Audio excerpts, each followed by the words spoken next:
Hey guys, welcome back to another episode of KSP Resurgence. This episode we are wrapping up the exploration of the Chaos system by finishing my little trip to the Moore binary system, visiting the Moore system's planet moon. Sorry, I keep saying planet when I mean moon.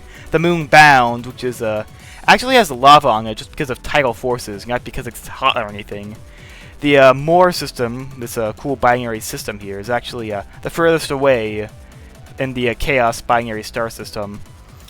Also in this episode I will be visiting Refuse, which is the closest planet in this system, which is also the most hellish system in the Celestial Harmony planet pack. I was actually really worried that I would explode and be unable to explore it. That's why I actually held off exploring it until this episode. But thankfully nothing exploded, though I did have a whole lot of heat indicators show up on my radiators. I feel like the Excalibur ISV, I feel like most of the parts are attributed to the radiators, just because they're made of a bunch of tiny little panels. Sterling system has some radiators that fit the niche but only take up one part, so next time I do something like this, I'll probably use those radiators. Just do a save on part count and hopefully not lag out my PC. I mean, it's not too laggy when I fly Excalibur, it's just a pretty hefty frame loss. It's still playable, not like it's not seconds per frame or anything, but it's still a mild inconvenience. Now, Mar here actually has a pretty decent atmosphere, so I'm actually gonna fly the space plane here. Now, the Mar and Moore make up the Moore system because Mar and Moore together they make up Moore, as in like more boosters. I'm pretty sure that's I really like how that's a pretty good play on words, considering this is Kerbal space programming. More is a pretty important word in the culture. Now, Firefly is producing some pretty vibrant effects because More has a really weird atmosphere. I mean, considering the plasma colors, I think it's probably a decent amount of hydrogen, but I could be wrong. Mar has an ocean filled with nitrogen, so it's very, very cold. Yet for some reason, Kerbals can still take their helmets off and breathe the atmosphere because it does have apparently it's oxygenated. I mean, you can't really tell it has oxygen from the plasma colors alone. Then they'd be a bit more like Kerbins or Sanctars. But for some reason, I'm not sure if this is intentional, but the atmosphere is breathable for Kerbals despite it being so cold. Now, I did want to land right by the ocean, so I did have to use the healing SSTO's third function, which is as a car. The Helion's main purpose is a space plane, but it can also function as a boat and a car. It's pretty interesting, because it's pretty buoyant. I'm sure it can definitely float, but whenever I've tried recovering it with in water, it's always ended up falling apart. Thankfully, the Kerbals don't die, so nothing wrong happens. By the way, I haven't actually showed any water landings with the Helion yet, just because all that hasn't been edited yet and hasn't been uploaded yet.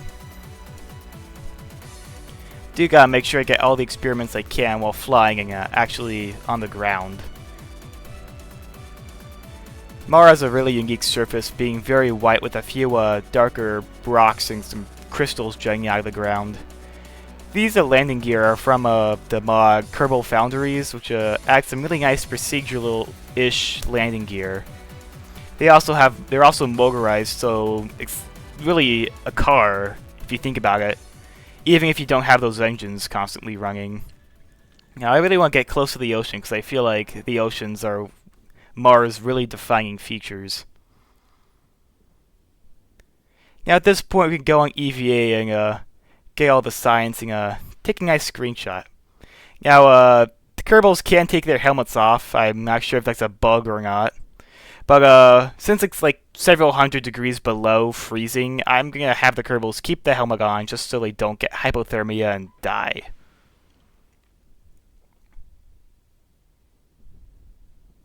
Now this is the part where I go EVA and get all the Kerbals out just to enjoy the ocean. Jebediah takes his helmet off, despite warnings from the Kerbal Space Center. It's a very Jebediah thing to do. He's a risk taker. He's a very, very, very fearless, I would say. The rest of the Kerbals, they're a bit not like Jebediah. They don't want to die. Jebediah laughs in the face of death. I mean, they probably wouldn't die. It's just that this game's a little bugged. That's all. I'm not sure. Of course, I gotta plant the flag and put all the text in the plaque.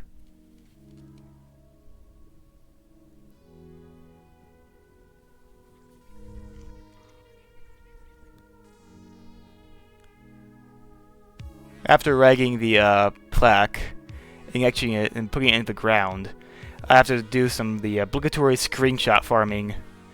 Then I have to use the RCS jetpack to see if I can skip the ladder and just go back on directly. Thankfully, Mars' gravity is a little bit low, so Kerbals don't have to use the ladder as much. The ladder is there just in case they're on a higher gravity world, because they have explored some higher gravity moons and planets in this whole mission, so that ladder is definitely necessary. I could have retracted the landing gear and had to just climb on the hull, but whenever I retracted the landing gear and then re-extend it while I'm landed, because it's a weird glitch where a Kerbal space program thinks I'm landed even though I'm actually taking off and flying, which is not a recipe for fun times, so I could have used a cheat menu to teleport my craft to the exact same place and clear the bugged condition, but I kind of want to avoid using the cheat menu unless I absolutely have to. Now, taking off is very trivial, especially due to the excess TWR we have with these 3 engines. Of course, I have to take the opportunity to collect more science, because I really want to make sure I have enough science to unlock warp drives when I get home, which turns out this mission didn't provide enough science, so I had to go on a little excursion to another star system to be able to unlock warp drives. So I actually designed a spacecraft using warp drives in a previous live stream I did last weekend. So hopefully, in like a few weeks, you'll get to see the fruits of that whole live streaming actually go on our first warp ship grand tour. But that won't be for a while, because KSP Resurgence is going to have a whole lot more episodes coming out.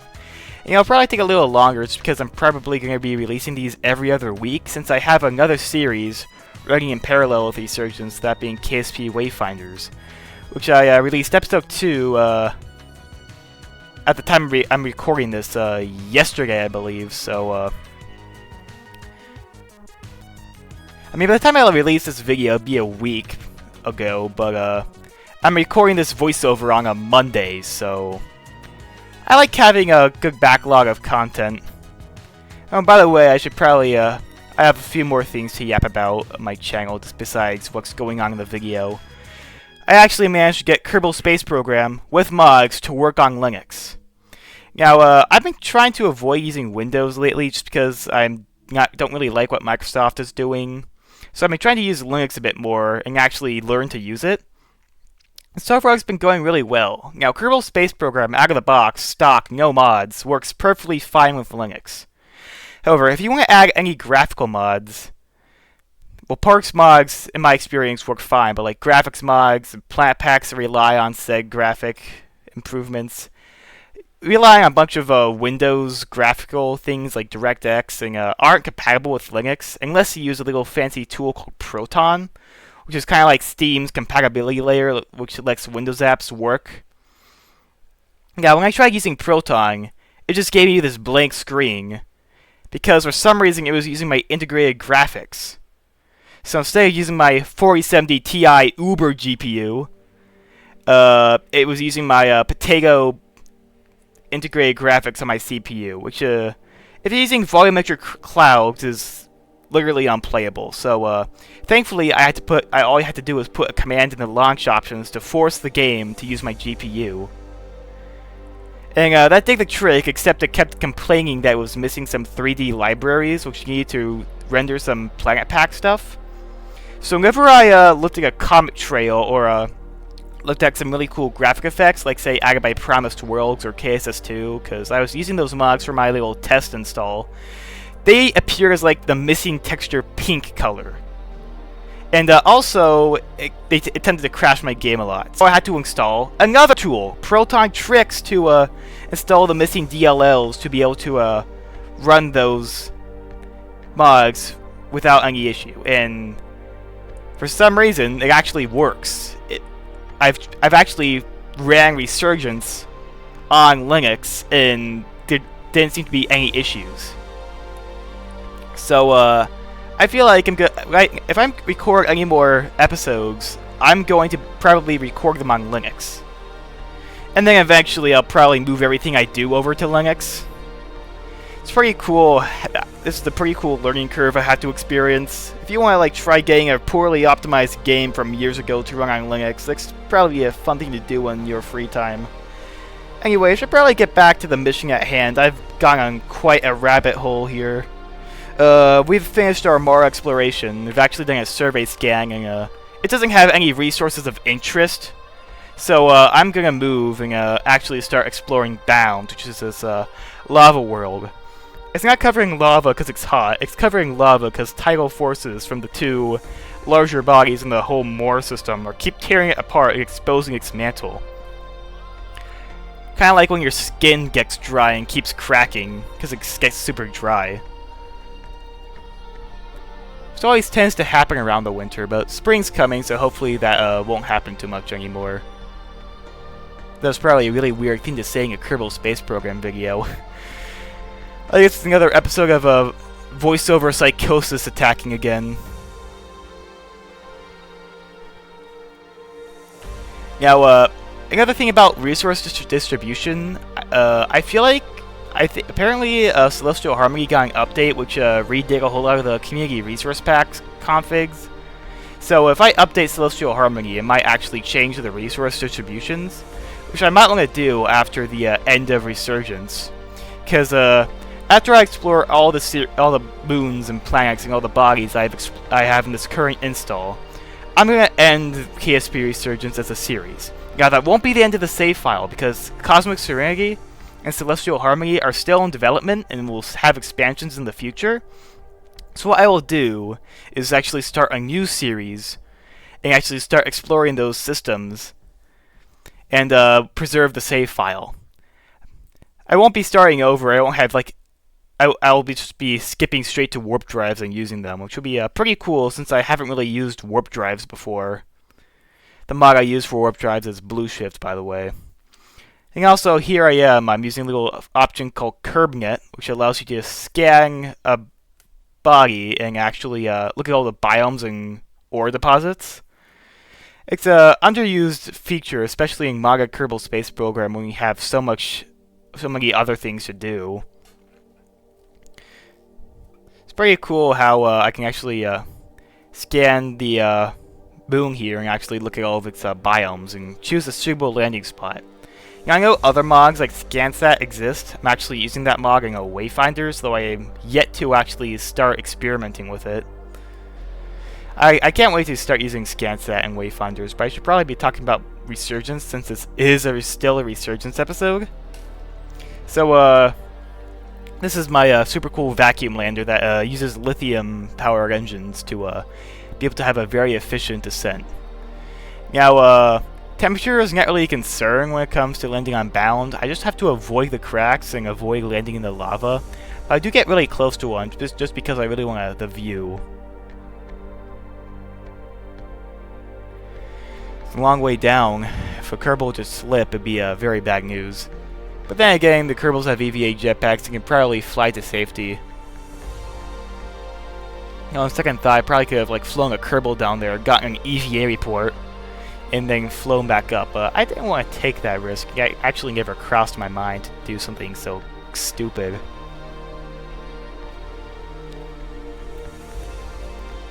I'm also going to be planting a flag right by this really cool parallax scatter that seems to be jutting out of the ground. I really like how Kerbal Space Program's come such a long way in terms of graphics mods. Like, it went from like looking like one of the worst games ever to like one of the best. Although it's probably take a toll on your GPU, it still looks amazing. In fact, there are a whole lot of new things that haven't appeared in Planet Packs before, like KSP has a bunch of really crazy visual effects, like the All, which is like one of the really weird bodies. It's pretty lore significant. It has this really cool pulsing effect where like it mixes these weird waves. Not to mention, like, the comets in KSS2 look amazing. Cosmic Serenity actually has a red dwarf that, well, not a red dwarf, a brown dwarf that has a comet-like planet that orbits so close actually is blowing away the atmosphere, and it has a really cool visual trail. Also, Iris, which is the habitable planet of Hades, the brown dwarf I'm talking about, actually has rainbows on its surface, which is actually a first. I believe Cosmic Serenity was the first planet pack to introduce rainbows, which is actually pretty cool, I must say. Though they're a little red and pinkish, considering the surrounding light from Hades is very pink. In fact, Hades, I wouldn't even call it a brown dwarf. It's more like a pink dwarf. We'll eventually be exploring those the Hades system very, very soon. In fact, after this episode, I'll actually do a Hades Grand Tour, but there has to be a little bit of preparation first. Besides, I want to take a little break from interstellar travel before I go on my next huge voyage. Besides, there are some other things I'd like to explore that are a bit closer to home, such as some weird space anomalies that have been found floating through space. But I probably won't spoil too much of it, so I won't talk about it too much. Now, after a very quick instant, thanks to editing, I can actually teleport to the Excalibur ISV and actually perform a really scuffed docking maneuver. I also want to do some more midweek content, just kind of like add some more content between major videos. They won't be like full-blown videos, probably more like lesser ones. Like maybe I'll do a tier list of all the Celestial Harmony moons and planets now that I've explored them all.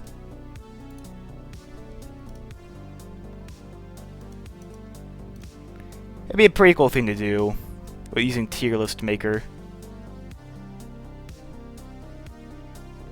Now, we've finished exploring the Morris system, so we have no reason to be here anymore. In fact, we might as well just leave now. Now, the Morris system is the furthest out system in the whole Chaos system. Now we just gotta get really close to the Chaos system to explore its innermost planet, Refuse, which is also the most dangerous one because it's super hot, and if you get a Kerbal on EVA, you'll probably like die of overheating in like 5 minutes. It actually has a warning in the description saying that don't leave Kerbals out here on time warp; they will literally die. So it's in all caps and in orange text too. So it's a very, very dangerous place. Now getting there is I need to do a weird maneuver, but we have lots of Delta V to spare because this is literally being powered by a beam core antimatter engine with a nigh unlimited Delta V. So thankfully that poses no issue.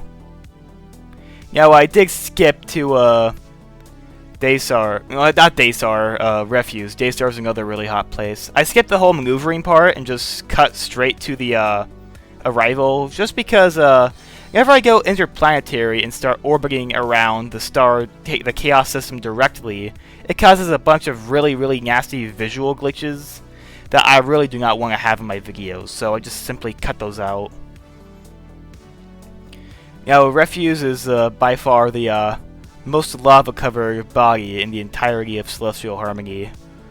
The only competitor is Dazar, which is the innermost planet in the Harmonious system, which is where the home world of the Kerbals is. Now, I like lava planets. They look pretty cool, but to be honest, I feel like hot Jupiters aren't really common enough in Kerbal Space Program. I mean, like, I'm sure KSS2 and like a bunch of other new planet packs add a couple, but like the only one I'm really familiar about is Sega from Kerbal, which I haven't played in quite a while. I really would like to play Kerbal, but that probably won't be for like another couple series or two, just because Kerbal is a bit more like yesterday's news. Like people have already seen YouTube videos on it and series. I kind of want to do something a bit more recent before I do Kerbal. I mean, who am I to talk? I'm literally doing like a several-year-old planet pack with wayfinders. That is Galileo's planet pack. It's just because it has volumetrics. It's little bit more niche in terms of YouTube. Well, I mean, there's lots of videos on it, but I just felt like doing Galileo's Planet Pack just because it's new to me. I mean, I probably would have done Kerbal, but I've already played that before. Not on YouTube, but I just wanted to do something I haven't done yet. Now, we are taking off and beginning our descent on the night side, just so don't immediately explode. Well, that probably won't really affect anything, because we will be landing on the daytime side. Despite being so close, this planet actually has a very thin atmosphere. Now, I'm really glad I'm not using the lander cockpit from the Artemis construction kit, because that has a really low temperature tolerance and will probably explode within 2 seconds. Yeah, Refuge is actually a really beautiful place with really cool lava lakes. And they actually have some clouds and a smoky haze covering the lava. But I can't really explore it that much just because I really didn't want my Kerbals to die immediately. So the first thing I did, I just went EVA, planted a flag, took a surface sample and EVA report, and then got out of here.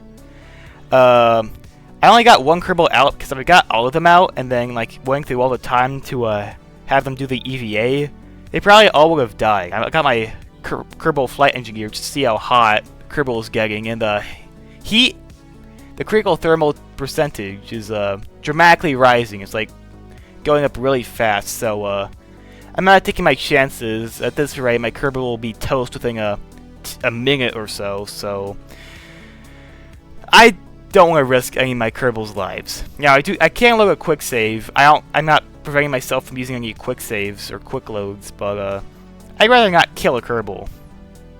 Have to bother with reverting. Now, that was there's the haze I was talking about. There's a little bit of smoke covering the lava, which I think is pretty cool. A planet or moon doesn't really have to have clouds or an atmosphere or a thick one to have volumetric clouds configs, because those clouds can be used for volcanoes, for lava, for smoke. They can be used for a whole lot of things. So what I like about Celestial Harmony is that it is kind of creative about the use of volumetric clouds, because there's a vacuum world called Finn, which has volcanoes that actually use volumetric clouds to spew volcanic ash out, which I think is actually a really cool addition to the mod. Now, of course, I couldn't go EVA to collect the science on the surface, so what I had to do was recover it in orbit.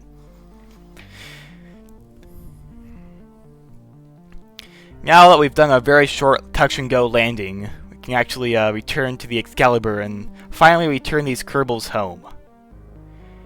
They've been out for like 3 years, I think. Most of that was just the trip here in the interstellar void, but it'd probably be like another couple of years before they actually return home. But I'm sure the Kerbalnauts are thrilled to be able to start their homeward journey nonetheless.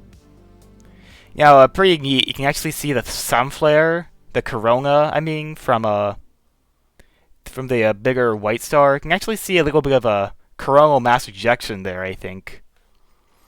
Hopefully the Kerbals don't get obliterated by radiation, but I'd say it looks pretty neat. You can see the corona from this close. Got a little bit of a scuffed docking over here, but thankfully I do get a nice good dock in the end. Though I was trying to do the normal dock, but I gave up and decided to do the lazy method of docking by pointing two crafts together and just burning forward. Now at this point, the Chaos System exploration has concluded. All that's left for the Kerbals to do is return home and return all the science to R&D, so they can hopefully produce some really cool technologies to be used in our next missions. However, the Kerbals' homeward journey will have to wait until next episode. Hope you guys enjoyed watching this one, and I'll see you all later.